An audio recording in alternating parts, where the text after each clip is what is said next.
Yeah. Welcome to the second hour of American Agenda. I'm Bob Sellers. And I'm Heather Childers. You know, lately there have been multiple reports in the media regarding China's effort to infiltrate and influence political circles in the United States. Senator Marsha Blackburn, who has been vocal about this issue, joins us now with more on that. And by the way, she's also launching her new podcast. It's called Freedom Rings, which highlights the importance, yes, of freedom and conservative values. Thank you so much for joining us. We appreciate it. Absolutely. I'm delighted to join you. And yes, the podcast is going great. We launched it yesterday. And Heather, I have to tell you, as I would be around Tennessee and visiting with Tennesseans, they would say, Marsha, who is up there helping you fight for our values? And I finally decided, you know what, a podcast would be a great way to introduce some of these freedom fighters to Tennesseans and to others, and it is going great. We launched with 3 episodes.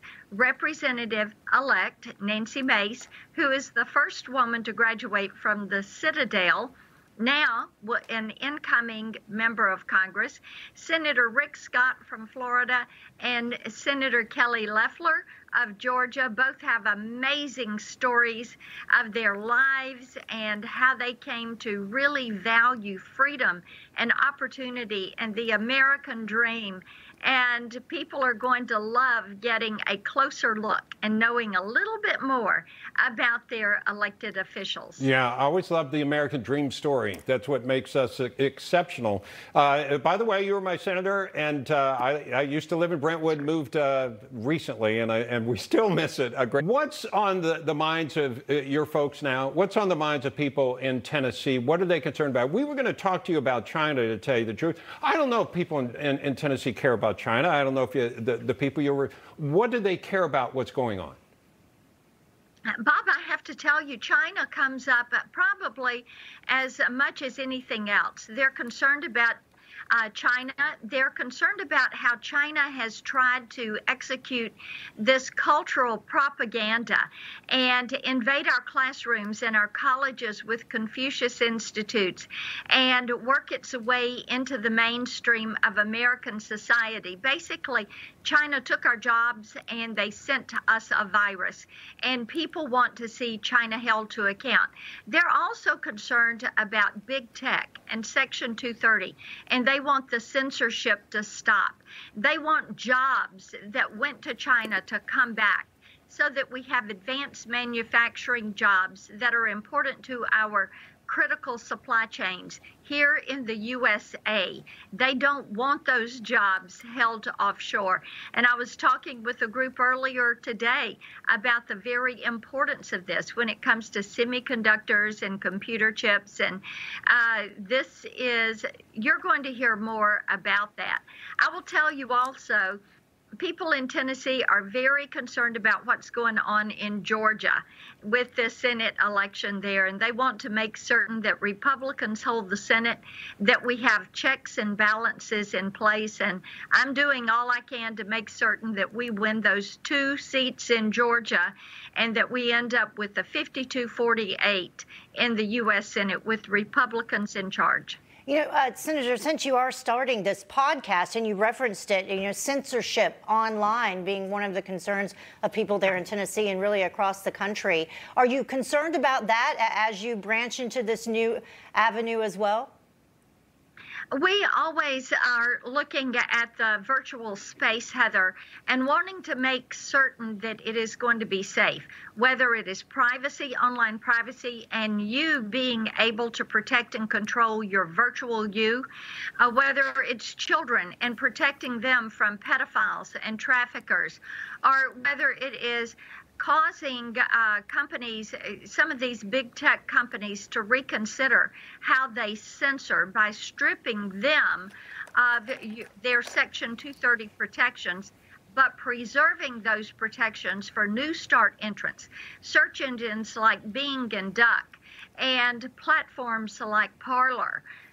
Newsmax, of course, also has a platform. that they work from. And you know, it's important for those outlets to be protected. It is important that big tech stop hiding behind the liability protections that are there for new start tech companies. Yeah, in fact, there are 40 attorneys general today that have filed antitrust charges against Facebook. How important do you think that is? Because what they're saying is Facebook has gone and they bought WhatsApp, and then they bought Instagram, and so you're taking away competition, and they're getting bigger and bigger. How important do you think this is? Well, that is important, and we have looked at that as I've chaired the Technology Task Force in the U.S. Senate for this Congress. And basically, you have the three buckets. You have the privacy issues, you have the Section 230 issues, which deal with censorship and prioritization, shadow banning, throttling, blocking in the online space. And then the third is the antitrust provisions. And when you look at Google having a 97% monopoly when it comes to search, and then you have Yahoo, Bing, and Duck that share the other 10%. That's a pretty good monopoly, if you will. So yes, it is appropriate that whether it is Facebook or Twitter or Google, that we look at what they're doing in the antitrust arena. Here's another reason that this is going to be so important. And Bob, you've lived in Tennessee, and when you lived out there in Williamson County, you had plenty of neighbors who were in the banking industry. And one thing we know is that Twitter is looking at how they continue to grow and team up with Square. You have Libra that is teamed up with the Facebook community of companies.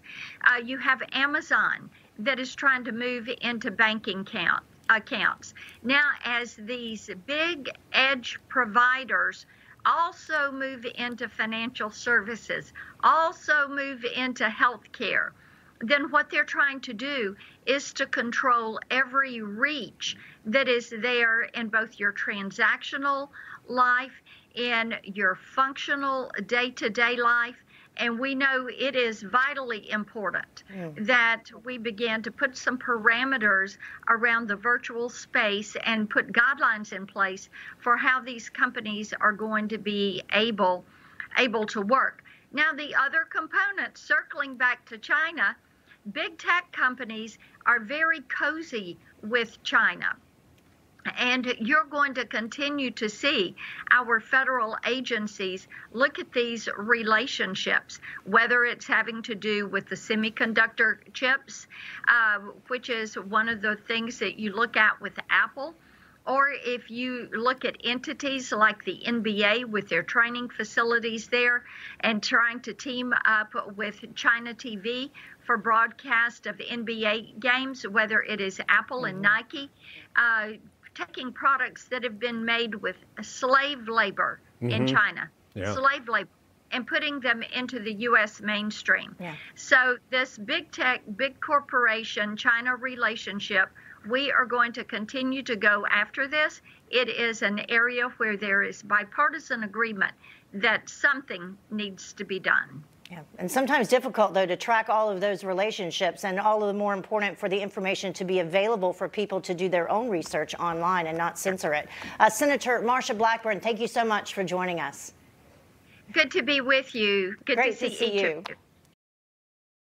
You just watched Newsmax TV, America's fastest growing cable news channel, now in more than 70 million homes. You can get Newsmax TV on your cable system or check your cable guide.